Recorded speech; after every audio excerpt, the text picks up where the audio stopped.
Assalomu alaykum aziz kuzatuvchilar. Kanalimga xush kelibsizlar. Bugun sizlar bilan karamlik va bolgarskilik golubchi tayyorlaymiz. Bismillahirrohmanirrohim deb qozonimizga yog'imizni solamiz aziz kuzatuvchilar. Sog' salomatmisizlar? Xonadoninglarda tinchlikmi aziz kuzatuvchilar? Mana bugun sizlar bilan yana bir retseptni bo'lishmoqchiman. Bilasizlar, uyimda mehmon, amajonim mehmonga kelgan. Shuning uchun kecha aylangani chiqdik, bilsalaring. Retsept chiqara olmadim, chunki kecha osh qilgan edim, somsa qilgan edim.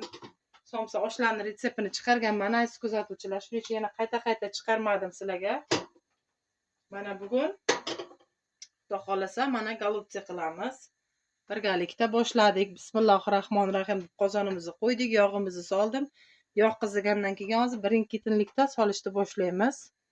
Mana aziz kuzatuvchilar, yog'imiz qizidi. Bismillahirrohmanirrohim deb chesnok, piyoz va bolgarskimizni birgalikda sovolamiz. Bismillahirrohmanirrohim.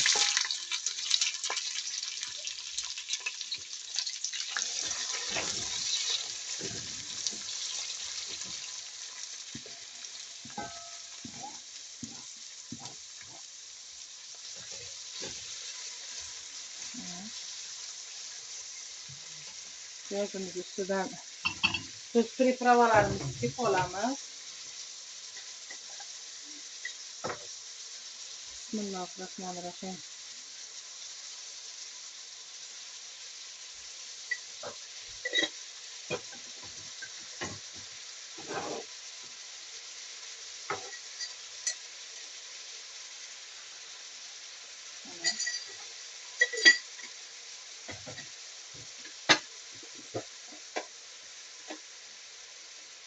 İki tane lavrovilik.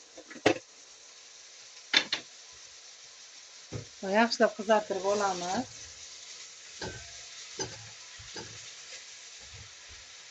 Shoshmasdan.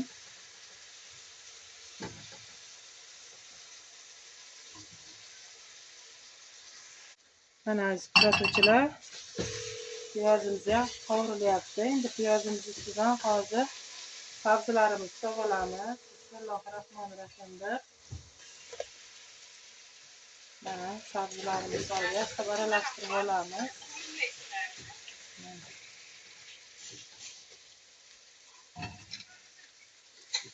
Mana aziz kuzatuvchilar, yana bitta aylantirib kartoshkamizni ham solamiz. Birgalikda qovurishda davom etamiz. Voy, kapkirim tushib ketay dedi. Bismillahirrohmanirrohim deb kartoshkalarimizni sovolamiz.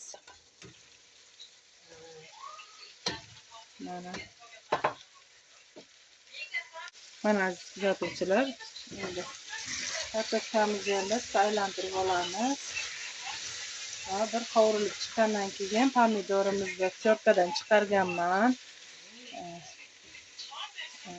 Keyin ozgina tomat ham qo'shaman, chunki tomatimni tugatib olishim kerak. O'shaning uchun kartoshkamiz bitta qovurilgandan keyin pomidor bilan tomatimizni solamiz. Mana aziz kuzatuvchilar, kartoshkamizni ham bitta aylantirib,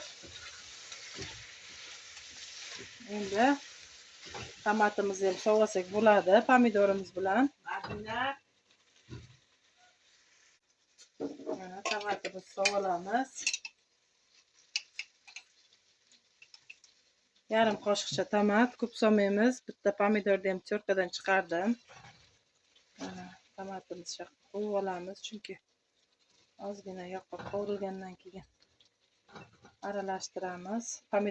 Tomatimizni bitta aralashtirib, keyin pomidorimizni solamiz. Mana tomatimizni endi bitta aylantirib olamizda. Pomidorlarimizni ham solamiz. Bismillahirrohmanirrohim.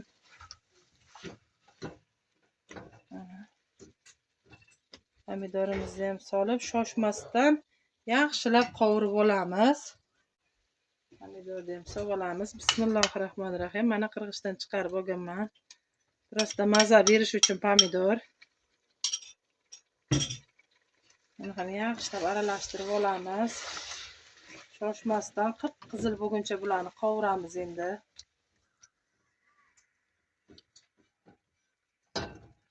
Yaxshi qovurilgandan keyin golubtsilarimizni terib olamiz.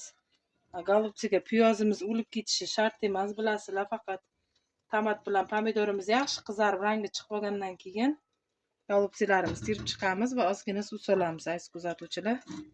Ungacha qovurilishi kerak bu. Mana aziz kuzatuvchilar, bismillahirrohmanirrohim. Mana ko'ryapsizlar, ranglari ham o'ziga kelib qizil bo'lib qoldi. Mana yana ozgina qovurib olamiz. Shoshmasdan keyin golubtsilarimizni terishni boshlaymiz.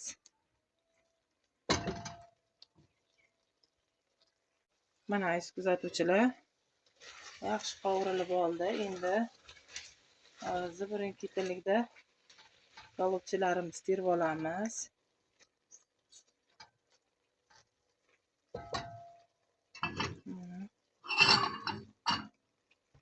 Xo'sh, endi to'rttagina bolgarskilik ham bo'ldi, 5 tagina, chunki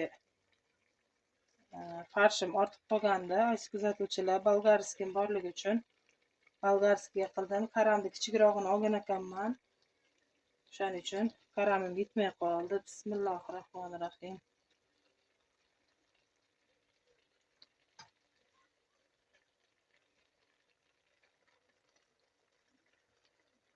Mana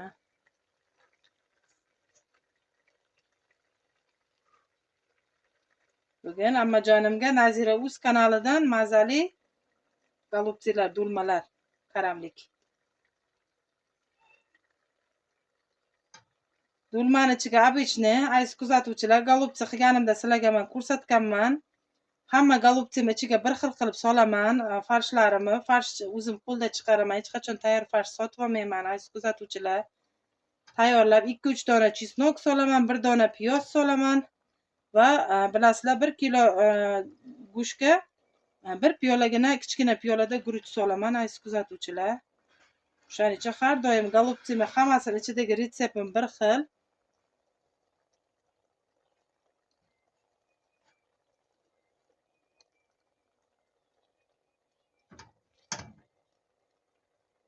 Mana golubtsilarimizni terib oldik. Endi ustiga maydalab kesgan karamlarim bor, qaynatganman. O'rtasidagi joylari o'shalarni yopib olamiz. Golubtsimiz ustiga, aziz kuzatuvchilar, tashlab yubormaymiz hech qachon isrof qilib. U ham juda ham mazali bo'lib pishib chiqadi. Go'shtdek bo'lib pishib ketadi, shunaqa quyruqdek bo'lib ketadi yeganlaringda. Mana. Xo'sh, buni endi hozir buni ustiga 1 dona lavroviy list qo'yamiz, aziz kuzatuvchilar. Mana bundan qo'yib, ozgina tuz sif olamiz.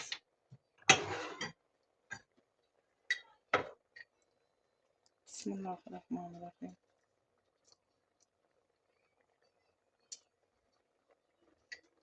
Endi suvimizni solamiz. Bismillahirrohmanirrohim.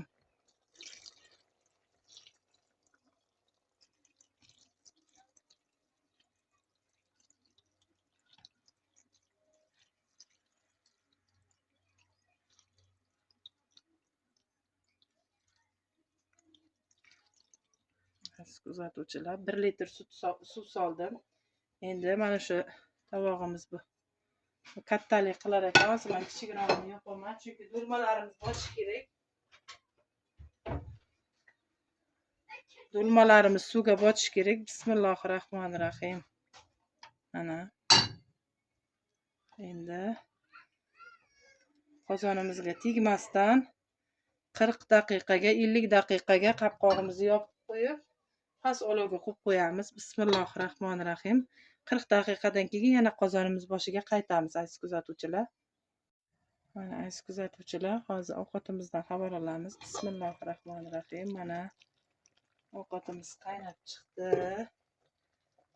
Endi qozonimizni bitta to'g'irlab olamiz.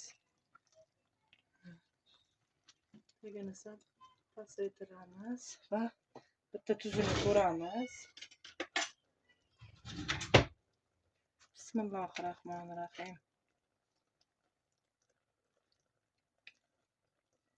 Ozgina tuzimiz past, shuning uchun yon tomonlaridan ozgina tuz qo'yamiz. Uncha ko'p kerak emas, ozgina.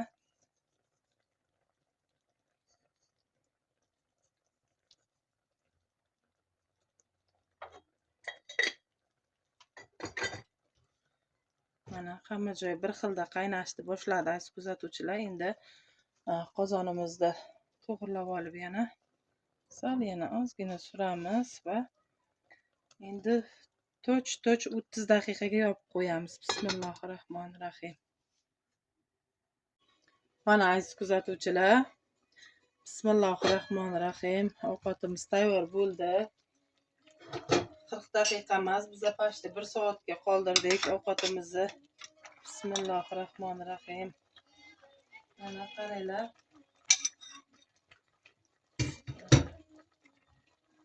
Mana qaranglar, pishib tagini o'chirdim.